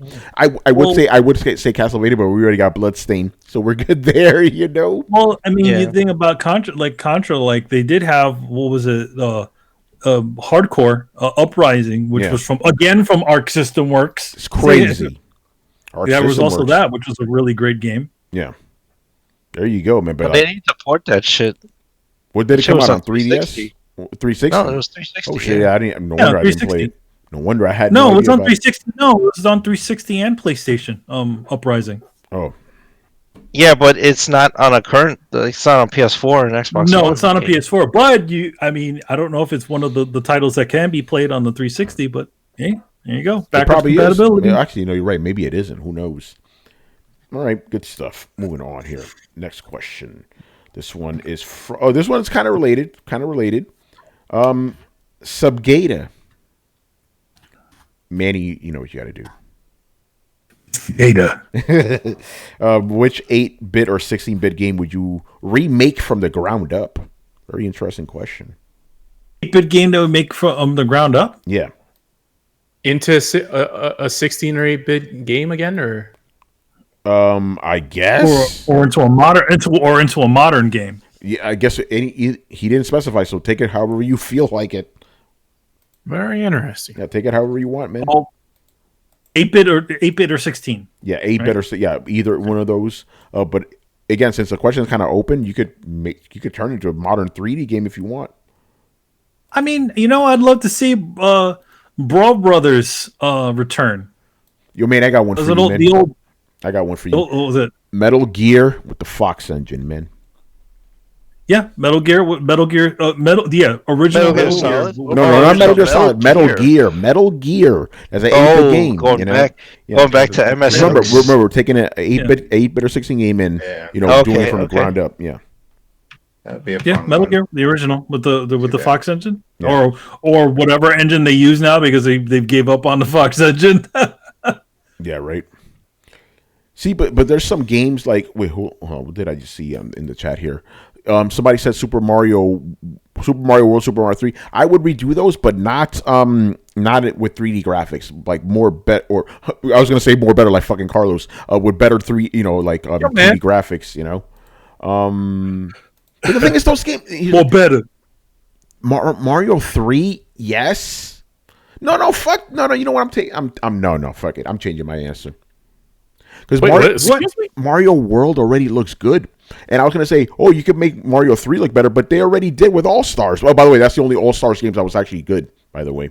Super Mario All-Stars, for you guys, because we're always ragging on All-Stars games. But so I'm like, those games look good as is, and I don't want them in 3D, What if you did like those guys did with Sonic Mania? Essentially, they're better Mario versions. Yeah. Yeah, like in other words, Mario's better animated. There's a lot more frames and stuff like that. Levels are a little bit bigger or something like that. So in other words, Mario Mania, if you want to call it. But the thing is, it's like remake. I mean, remaking from ground up doesn't mean we have to put it exactly back the same way. But the thing is, Mario World is already a perfect game. Like I wouldn't change anything about it. Like graphically, yes, you could make more animations here or there, but like level design and like gameplay, that game is perfect. 10 out of guys, I don't give 10 out of 10 to a lot of games. 10 out of 10. That game's perfect, absolutely perfect. So I wouldn't change that. Oh, Super Metroid's another one. Perfect game, 10 out of 10. Perfect. Yeah, perfect. All right, what about the rest of you guys? What other 8-bit game or 8 or 16-bit games would you redo from the ground up? Either as a more enhanced 2D game or an actual 3D game. We actually did say Shinobi. The Shinobi, yeah. 3D, maybe? They already did 3D Shinobi. Yeah, that wasn't that good. It was okay. That was not. I'd like to go with the direction of the Sonic Mania game, where essentially it's a game that you sort of remember, but it literally takes it to the next level. Does a lot of quality of light fixes and things like that. That would be great.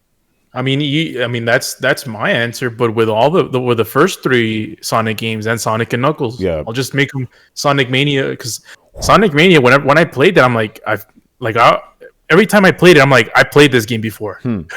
That's like it's just like kind of carbon copy homage to the originals. Yeah, basically, all those games you named plus Sonic CD, obviously, and you're good. Go. You're good to go. Mm-hmm. Yeah, that'd be crazy. Commando from the NES. Yeah. That was fun. Yeah. If they could fix that up, that'd be cool. Make a new one, Commando. You're just running at everybody. I mean, that's literally every. You could run, or maybe you could do a little tumble roll or something. Just to add some of the little things. That would be cool. You know what? I've actually said this. Yeah, I've actually said it a bunch of times, but was the Square Enix, they remade Final Fantasy 4, right? But Final Fantasy 1, 2, and 4, right? But looking like Final Fantasy 6. I want all of the first 6 games looking like that. That'd be dope. Because the way 5 and 6, the way they look now, terrible on Steam. They look like fucking mobile games. So if you could do it with those kind of graphics, like they're 16-bit graphics basically, and just touch up 6 a little bit because the game already look good, that'd be dope. Like just do that, Square Enix. I bought those games on Steam. I was like, what the fuck is up with these graphics, man? Terrible. Well, you had like one or two choices. You had the one that looked like the that was all had mobile controls, and then they had the port of the 3DS version of Final Fantasy IV. Yeah, I'm like they have like 2 versions. Yeah. Well, Final Fantasy IV I could just play on my Vita, so I'm good to go there. But I'm talking about 6. Mm-hmm. So what I ended up doing is just playing it on my emulated. I just played it emulated. But here's the thing, it was the SNES version, but with the translation from the Game Boy Advance. Because the SNES one had some weirdo stuff, but they still kept the line in there, the one everybody makes fun of in that game. Totally forgetting it right now. What the fuck it was? I forgot what it was. Final Fantasy VI's version of "I Feel Asleep." Like they purposely kept, because it was a mistranslation, but like it became like a meme, and these guys like, we're keeping that line in there. It's funny. All right. Anybody else? Any other games you want to see get the Sonic Mania treatment? I can't think of Yeah, I it. can't think. It's kind of had. All right, moving on here. And this one is also from Mr. Subgator. All right. Mr. Gator. All right. What is one gaming item that you lost, sold, or broke that now, as an adult, you repurchased? Interesting. Oh, that's Adam, I knew you were going to answer first, bro. Yeah, I'm right, because I did that with a lot, and that was with my. I showed it Uh-oh. last time. I'll show it again. It's Show it my again. 1989 Game Boy. This one. I've had two of them in my life, and I don't know what the fuck happened to them. And so then when I came across, I was like, let me go and look up again if I can find one. And then I found this one, and I think the batteries are out. Yeah, I took the batteries out to charge. But this is the one with the replacement LCD screen. And a lot of people don't know that in Japan they did make one with a backlight. Yeah, that was helpful, and that's what this one. This one has that backlight. So this is one. This is like my third time, but I'm keeping this, and I'm keeping an eye on it, and it's on my fucking desk. So if it ever walks away, then I know it's one of my kids or something. But they know not to touch any of the shit that I have. If I was to flip the camera around it, you would see a shrine to pro wrestling. It's disgusting. I'm ashamed. So with this, this is something that I purchased a bunch of time, and this when I die, when they say, "Oh, things you get buried with," this is coming with me. This is gonna be this is it, because I've let it go too many times. But man, people don't understand that when this came out, we had Tiger Directs before that. Remember those bullshits? Yeah. And when this came, this was the game changer. This right here just changed everything. I mean, this was the best you can get when it comes to just bringing that console experience on the go. I love it. And so every time I look at this, I just get a flood of memories and like beautiful sunshine and flowers and all kinds of bullshit that doesn't make sense. And that's why I keep this on my desk. It's a reminder of the happy times of my life. I remember the story I told last week, bro, about what happened to my Game Boy. Oh yeah. That still bothers me. I thought about that the other day. I think it was a nightmare or something, and I woke up. Mom, what do you mean you're not getting it? I mean, did you spend like $250 on it? What do you mean? What are you scared of? They're not going to hit you for it. It's my fault. It's me. That really pissed me off. I can't believe that. Like, think what happened. My mom's Dominican, bro. That shit should not surprise you. I remember who was it? It was somebody, a friend of my friend from school. Her mom worked in the school, and I remember somewhere along the lines it was like, "Oh, what happened to lost and found?" Like at the end of the year, people lose jackets and all that stuff, or the things that get claimed. And she said that they divided amongst themselves. Once the teachers all clean out everything, and then they're like, hey, if there's anything they need, if there's stuff they can go back to the school, or if there's stuff. And I was like, at that point, when you told me, I was like, I bet you that somebody did it. Like, oh yeah. Man, if only I had a Game Boy. Oh, well, fucking this kid's parent didn't give a shit. Here you go. Yeah, free Game Boy. That's it. Man. Anyway, what about the rest of you guys? Any old gaming paraphernalia that you rebought as an adult that you needed to have back? I bought tons of Zelda stuff. No, I actually haven't. I actually personally own a lot of the things. Oh no! I did. I did twice.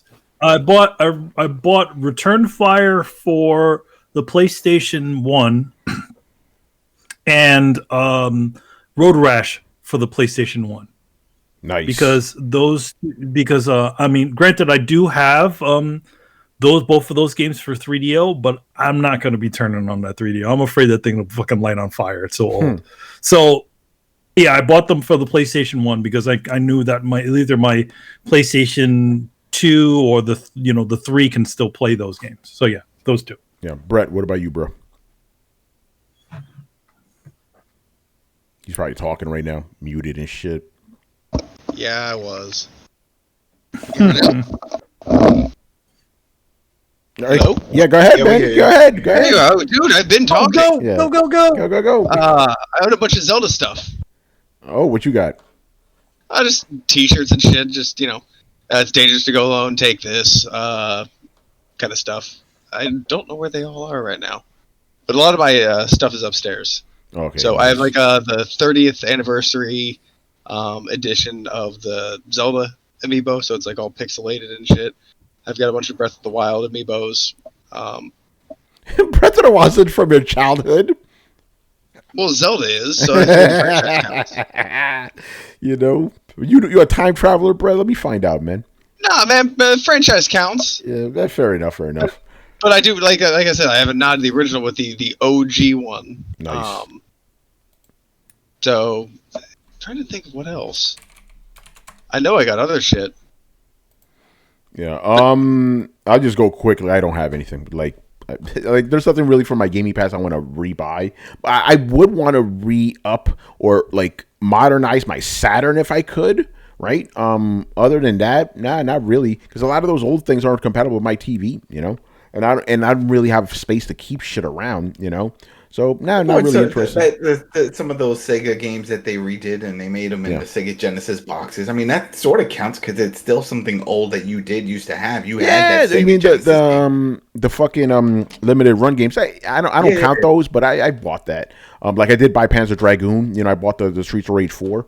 Actually, are we speaking strictly hardware here, or just like paraphernalia? Paraphernalia. It could be fucking T-shirts, posters, whatever. Yeah. You know, anything. I guess the closest is and Chris, thank you for this. You bought me a copy of Demon Sword for the NES. You know, that's about it, I guess. You know, but yeah, anything could be anything. You know.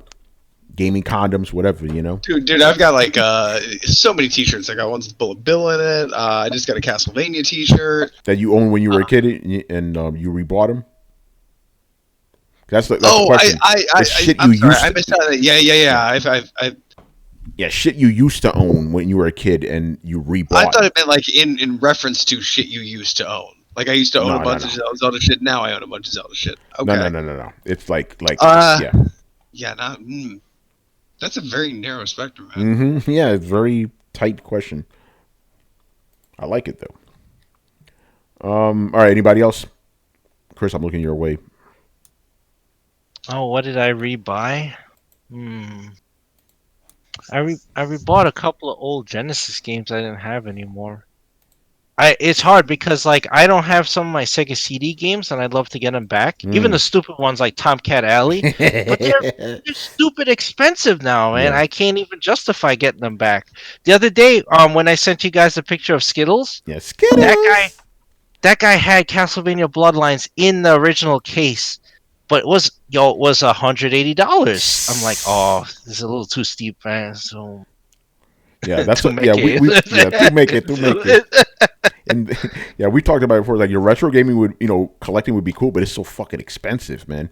Yeah, some of the shit. It's because everybody figured out there's a demand for it. That's what it is. I blame Metal Jesus, man.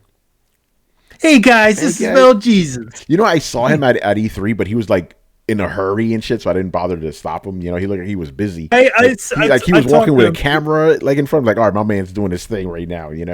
I talked to him for like 2 seconds. Yeah. Because I saw him when he wasn't doing his thing, but he seemed uninterested in talking. So I was just like, hey, whatever, blah blah, and then that's it. See, that's the guy I would like to talk to. It's like, hey, you like metal, you like games, man. Let's talk. Yo,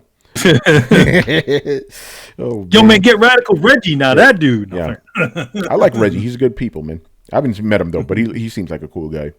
All right. And who's the other guys that have? John Riggs and who's the main guy? The guy with the hat, with the beard. He always looked like he's smiling, Oh yeah, the legend guy. You know what I'm saying? Like he has an epic sounding name.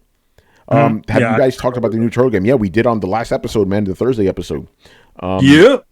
I think the only person now when you're thinking these type of people to talk to that would be cool, who could metal and game would be Wang, who's also watch the language, man. Shit. Wang would be cool. He'd be cool to talk to. I think he's in a metal band also. Is there a classic rock Jesus? Yeah. Classic rock Jesus. Damn, this is bothering me. What's the name of that dude? Metal Jesus always has this guy on. Like the amazing something, and the guy always looks like he's on the verge of laughing, The amazing atheist? Yeah, not the amazing atheist. Oh, no, not that guy. No. All right, man. Metal Jesus and the amazing atheist. Hey, guys. All right. Hey, guys, I have a hidden treasure for you. Super Mario World. Like, wait, that's not a hidden treasure? He once time recommended a phone game that got ported to the Switch, and I'm like, "What the hell is wrong?" He's like, "Yeah, it's a hidden gem." I'm like, "It still has all the same microtransaction mechanics and shit in it." I'm like, "This is not a hidden treasure. This is avoidable." No, let's not talk about that. Unless, That's always the joke with Metal Jesus. His hidden treasures are literally games that everybody's known, like really popular games. it's new to him. That's it. Yeah. Yeah, I think the one thing about him, and this is just, I think classically he was more of a PC gamer because he came from the PC game development. I think he's sort of recapturing a lot of those older games that he probably may have missed. So for him, it is a hidden treasure, even though it's well known. Yeah, I remember when he moved into the new house and he made it look like an arcade, like with the lights all over the rims and stuff. I'm like, yeah, he's trying to make it look like he just walked into a 1984 arcade. This is gonna bug the fuck out of me, man. Oh no, you're gonna check it? I'm scrolling through his channel right now. Like, what is this dude saying? No. But the guy has his own YouTube channel too. Well, I mean, the one interesting thing about Metal Jesus though is that he has that lineage of old. What is it? Sierra old development game. Yeah. He used to work he over worked there. there. That's right? who he used to work for. Yeah. Yeah, so he has a lot of that old history. You know, he was there when they were making a lot of those sort of classic sort of games. So it's. I mean, granted, he wasn't in development, but he was part of the company. So, you know, it'd be interesting hearing all of that sort of stuff. Yeah. All right, man. Let's move on. Next question. This one is an extra one from Mob Hits, man. All right. This one, I feel like we've answered this before, though, but I'll throw it out there and see what happens. Open world versus linear. What do you prefer? Very simple, straightforward question. Depends on the game. Linear. See, I don't know. Linear is fine for God of War and stuff, but if certain games I want an open world experience, like Assassin's Creed, it would suck if it was like that. I prefer it to be open world. I always think to myself, what if they got rid of the part where you have to walk or drive to your objectives? Most of open world games are incredibly linear. The only difference. They have fast travel. Yeah, I know. But I mean, the thing about it is that most of the open world games are linear in general. Mafia is known for that. Well, that's kind of where the problem lies. Like, my answer would be like, I prefer a linear story in an open world setting, and I think that's one of the best things. But the problem becomes there are people like Tony who exist in the world. But that came out wrong, Tony. I apologize. I do exist in the world, though. That's not an insult. I exist in the world. You know. Remember, but I take this very literally. Like, yeah, there are people like Tony who feel like they need to do the whole thing, and so if there is side quest stuff, like you in a perfect world, you just say, well, the single player people should just be able to have a single player experience straight through an open world game, and then other people can discover and explore the game at their leisure. But the problem is having that stuff and not getting it done bothers people. So, like, there are people that, and to a certain degree, it happens to everybody. It happened to me with Valhalla. At a certain point, you're just like, okay, there's just too fucking much here. I just need to burrow through the main game. But the main game kind of makes you level up and do stuff. So, like, that's where I really get pissed off. Like, the grinding in an open world, I think. In a linear game, sure, you may have to grind into the next area. But in an open world, I just kind of feel like that kills it. But yeah, in a perfect world, just play a single player game through, or a very linear game through an open world. But there are people around who just can't do that. We have at least one of them on the podcast. This is true. Right yeah, now. no. If like, listen, like, bro, if I'm purposely buying an open world game, I have no choice. I have to do it all. Otherwise, what the fuck's the point? Like, may as well just not buy the game in the first place. So, but what if some of the missions are boring? I have no choice, man. It's there. I gotta finish the shit. Oh, it is always the choice. Well, the thing about it is it's an interesting thing because people say couple that into game time, right? But officially, like, a lot of that shit is time waster. Oh yeah, total filler. And like, that's why you traversing from Sparta to fucking Athens, right?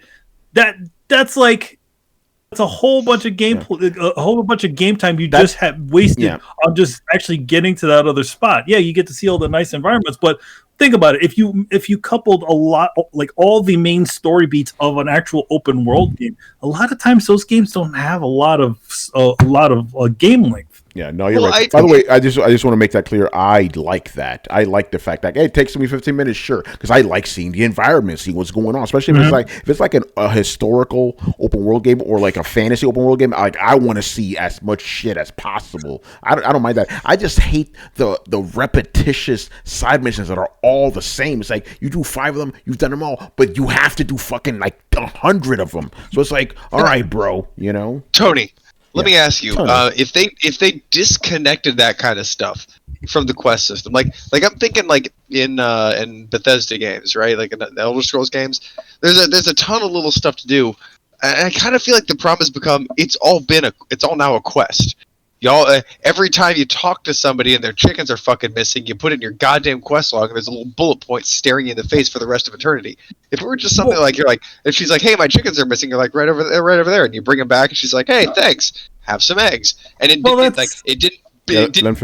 give you a trophy, didn't give you anything like that. Would you feel fine skipping over the content then? No, I would do it because it's easy. I'm like, so I could do that 5 seconds. Just fucking do it. Like, why not do it? It's right there.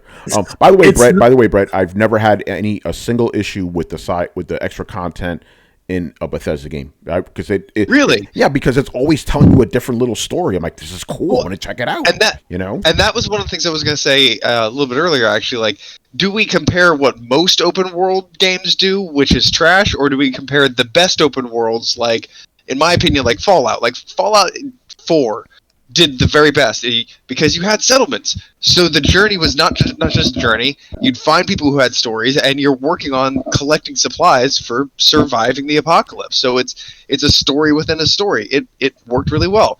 Red Dead did it really well. You know, it kind of melded you into the environment through, like, you know, everything was so immersive that you got lost in the riding the trail, and it was those quiet, soft moments. Yeah. So like. I just got to jump in this because you're making an excellent point. I spent as much time playing Red Dead Redemption 2 as I did Valhalla, right? Brett, you already know how I feel about Valhalla, right? I was like, this is fucking exhausting. Too much. I forced myself through it. Red Dead, I played the same amount of time. I loved every fucking millisecond of that game. You know? And that's my point. It's like, to me, the best, like, open world games done right are the best games, because my thing is, when I play a game world or a game, I want to live in that world. I want to feel like I'm a citizen of that world. The best open world games do that, right? But Red Dead does it in a way where they give you a lot of content, but you feel like each one is a mini story in and of itself, so you feel invested. And when you do see a repetitious like side quest, it's like 10 hours later. Like, they have so much, and it's all so varied, you know. But at the same time, you have a game like Ghost of Tsushima, right? 60 hours long.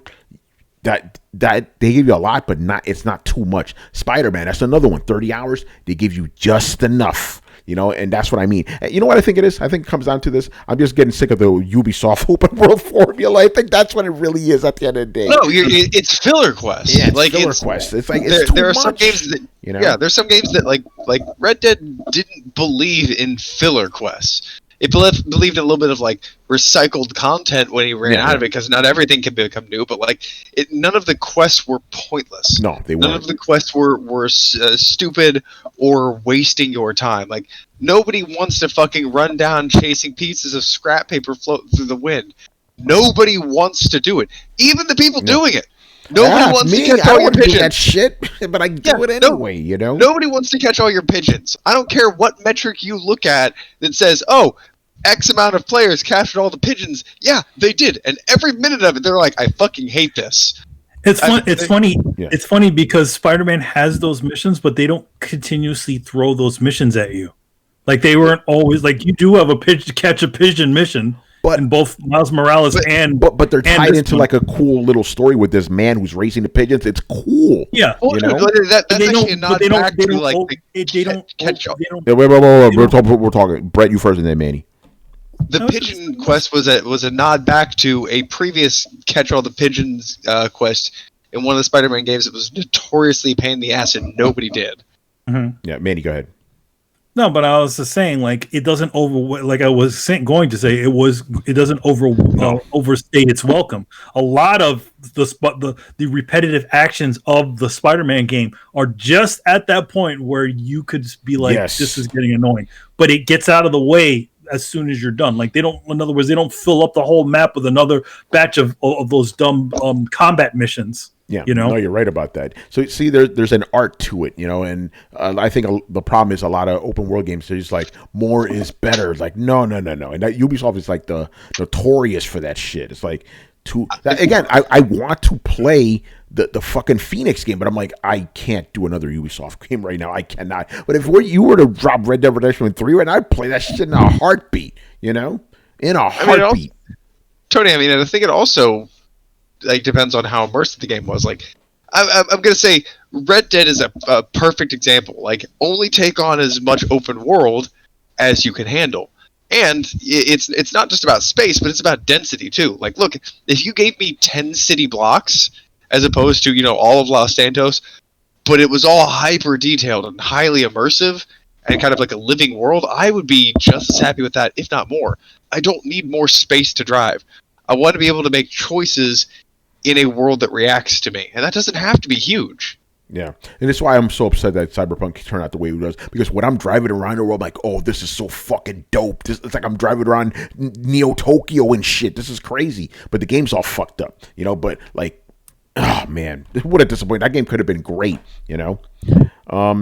So that's the thing. It's like I want to, like, my heart wants to say linear, but man, when you got a good open world game, nothing beats that shit, man. But they're fucking up. By the way, the guy's name is the immortal John Hancock. There you go. How could you forget John Hancock? No, because that's such a plain name, Like John Hancock, that's a president, wasn't it? It's like, what the fuck, Anyway, what about the rest of you guys? Linear or open world? Or open? No takers. All right. I'm gonna go. I'm gonna go. Again, I already said my piece on that. Yeah. Everybody. All right. Everybody said their piece. I said my opinion. We said our piece on it. All right. Good stuff. All right. Let's get to the questions that we missed last time. The first one is from Black Metal Gamer. All right. Black. What games fooled you into thinking they were from a certain genre, only for you to find out they were something else entirely? Brutal Legend. Brutal Legend. I thought it was Brutal Legend. I thought that game was going to be a cool, awesome hack and slash game. It was a fucking RTS game, bro. They fooled us, man. Mm-hmm. And So Yeah, weird, man. too, Talk about with the lying. t-shirt vendors and stuff. I'm like, what am I doing? yeah. Oh my god. I'm still scarred by this, and I always mention it and throw it on whenever I get the chance. And it's fucking Sub-Zero, man. Fuck that game. Oh, I thought it was gonna be a fighting game. Oh god, that game is terrible. I'm like, well, why am I running across the screen? What's this? Is it like Batman, or what the fuck is this trying to be? Like Batman. Man, it was the worst, man. I was a kid. I didn't know what to do. I couldn't return the fucking game. That's the only game I had for like the whole fucking half of the year. It's funny because I felt that way after when I played Friday the 13th. I was like, All right, what is man. this shit? Let's not talk about the classics like that. Oh man. Oh yeah, Brutal Legend was a big one for me. And the thing is, I love that game, man. I like the story. The soundtrack was the best soundtrack. But man, you fooled me, man. And you saw the demo, right? Demo was just a hack and slash. It's like, oh shit, it's a hack and slash game. Let's go. Wasn't the gimmick like it's like multiple genres and all into one? No, it's an RTS game. It's a third person RTS game.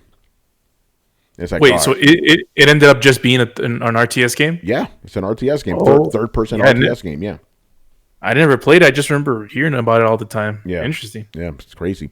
Great No, it was sound. RTS, but you were just on the ground. Like, Yes. you commanded from on the ground. Yeah, but it's crazy again because I love that world. It was so cool. It's like every world was a fucking metal album cover, basically. And there was so many. The game was so good. It's just the gameplay was shit. It's almost like they took ideas from other places and invigorated them into a new medium. I think there's a word for that. It starts to creativity. Creativity. Oh, there it is. There it is. Yeah, I'm but- sorry. It's been so while since I've seen it in video games. Yeah, but like I've always said, man, being creative is easy. Making it good, that's hard. Anything could be fucking creative. It just may not be good. I'm sick of everybody saying like different is creative. Different isn't necessarily creative. It's creative if it works. Yeah, exactly. Like taking the idea of, and they're not the only people that have done it. Like this is a concept that's done before, but like the idea of taking all of these metal worlds and like kind of putting them together almost in like the structure of the Asgardian gods kind of thing, which is another nod to metal itself. Yes. Like, is it cool that if there's a whole world of metal that was all the subgenres of metal? For some reason, it works with metal. It doesn't work with punk rock. No. It doesn't work with ska. It doesn't work with anything else other than Metal's metal. the only but one it that works. Yeah. Yeah, because you had like the traditional metal and shit, like land where it's basically a bunch of Viking type of dudes and shit, swords and sorcery. Then you have the black metal land, which is all like evil gothic castles and shit. It works. Yeah. That's a lot because metal sung about a lot of that stuff. Believe it or not, for those of you who don't know, and I'm not the person to ask about this, but old school metal was actually a lot about telling stories, not about life itself. It was about telling fantasy stories. Yep.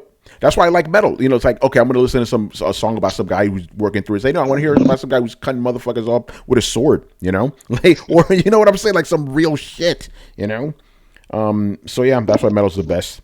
That's why metal's the best.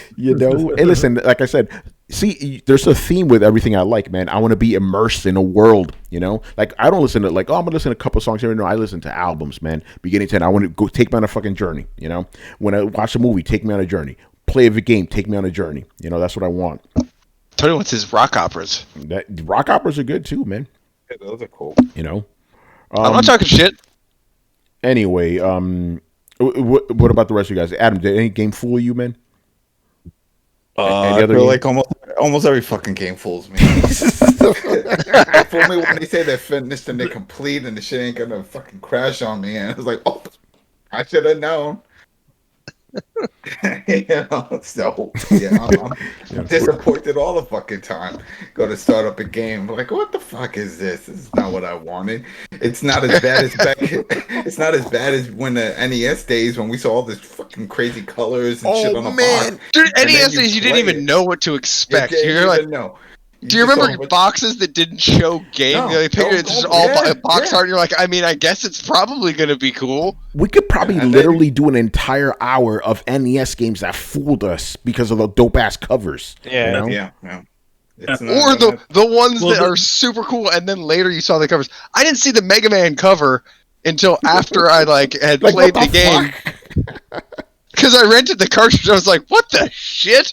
I think I played Mega Man 2 first, actually, and then I saw the Mega Man 1 box art, and I was like, this is what they were going for? I think I probably drew that shit in like 2 hours, Oh, no. The original box art, there's a story behind that. That's a painting. Yeah. There's a story behind that? Oh, God.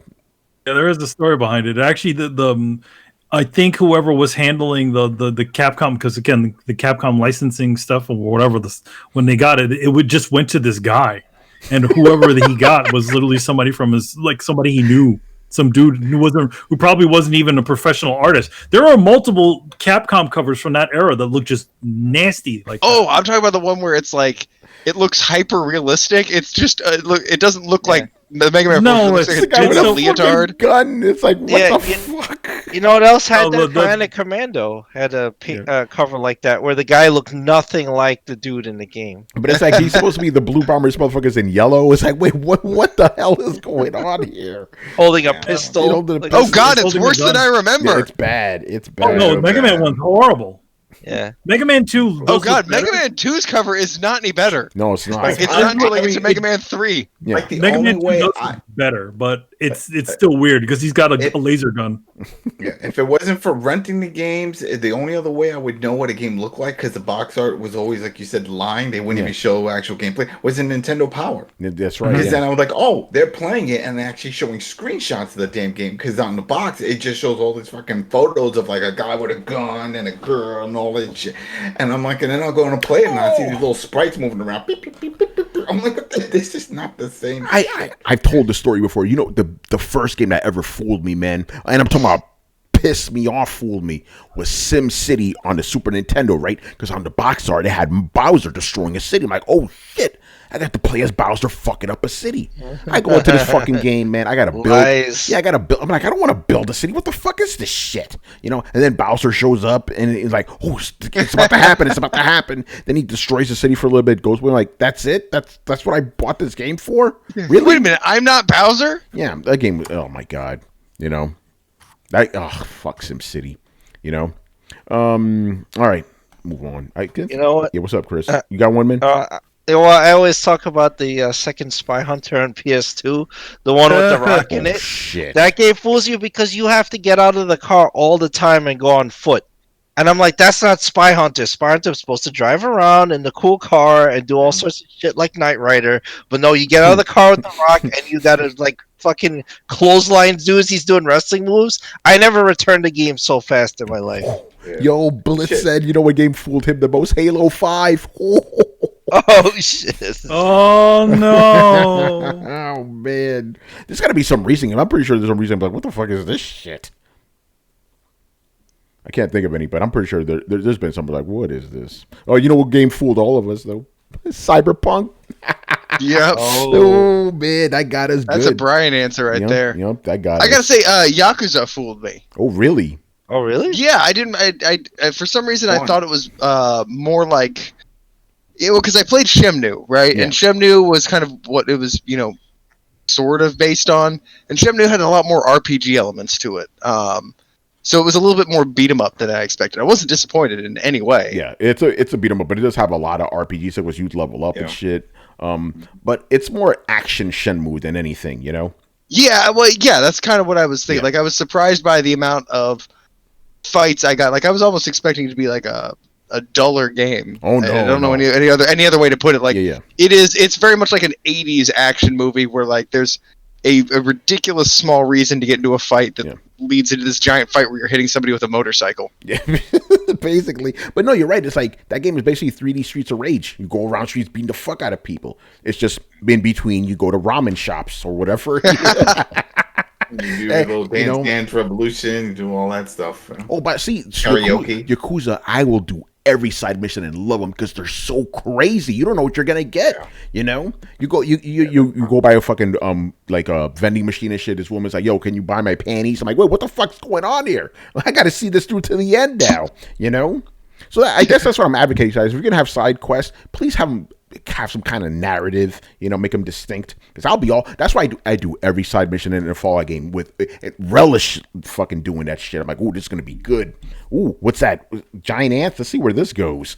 See, that's the type of shit I'm talking about, man. There's a couple of people, I worshiping a tree. Yeah. It's like, oh, they're worshiping the tree. And then you're like, oh, wait, whoa, what is going on with this tree? Why is that an ant? You know what I'm saying? Like, that's the type of thing I want to talk. That's the kind of thing. Not fucking fire. Yeah, not fucking John's Street. Oh, I lost my goat. It's like, what do you mean there's an ant lord? Yeah, this is fucking crazy. Like, how many is everybody in England losing their fucking goats? Anyway, everybody. I never want to round up another animals for another person in a video game. And honestly, at this point, like when they're like, "Will you? I lost my blah blah blah." Will you? In the game, I'm just straight up like, "Nope." I'm like, "Well, okay. If you change your mind, come back later." I'm like, "Well, I'm not."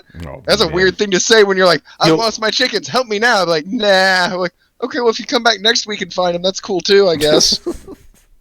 I like how in Fallout 3, man, that game, one of the greatest games ever made, man. You're walking in the middle of fucking nowhere. You hear a fucking radio signal. You're like, what the fuck is this? And it's fucking aliens. I'm like, what? Oh, man, that was great. Wait, what game? In Fallout 3. Yeah, that happens. Oh, Fallout, yeah. Yeah. Oh, that's right, yeah. Yeah, you hear those radios like, what's going on here, Yeah, nothing tops playing the original Prey, where you're a Native American on a reservation and all of a sudden this fucking alien ship beams down and like sucks everybody up from the bar. I would say that game fooled me, but I had no idea what to expect when I was going into it. I'm like, it's got Native Americans and like aliens and stuff. I don't know. I don't know. Nuts. I'm assuming this is Turok with aliens. Oh, man. It was crazy. Definitely crazy. All right, man, let's move on. Last question of the night. This one is also from To Make It. Right. Has there been a system you didn't own but often regret not picking up? What was the reason you didn't buy it? Ooh, he goes, I hope it wasn't because you were too loyal. No, they were never like that. He says for him, he regrets not picking up a Sega Saturn.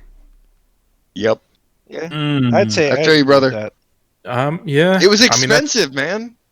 No, I was still mad from 32X. I felt. Yeah, well, like especially Yeah, if you just got done I don't building the regret that Voltron. shit. I just got done building the Voltron, I- and I was like, I'm not gonna take a chance on this, and I regret it because everybody talks about the dope games. Yeah. You know, it's because the back in those days, Mom was still buying games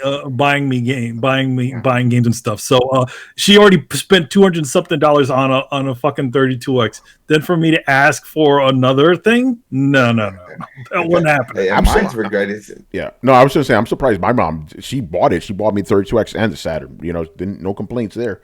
I don't, yeah, go ahead, Adam. By the way, I don't have any regrets. Like, I own every system I wanted, to be honest. Go ahead, Adam. the only one that, because I purchased almost all of them that I remember, but the only one that I never purchased, and I felt bad every time Manny would do this, is when he would travel with his Super Nintendo, and I never bought it, and he had it, and I remember when we were playing like Shadowrun and stuff. Remember we go to rent these games, and there was a few other ones, and I'm like, this is a really cool system. I need to get this, and I never did. You know, and, that's one that I always think about. I never owned it. Sad story about that Nintendo. The I think something went bad inside of it, and all it would do was play games in black and white. Oh, it's real retro. Oh, shit.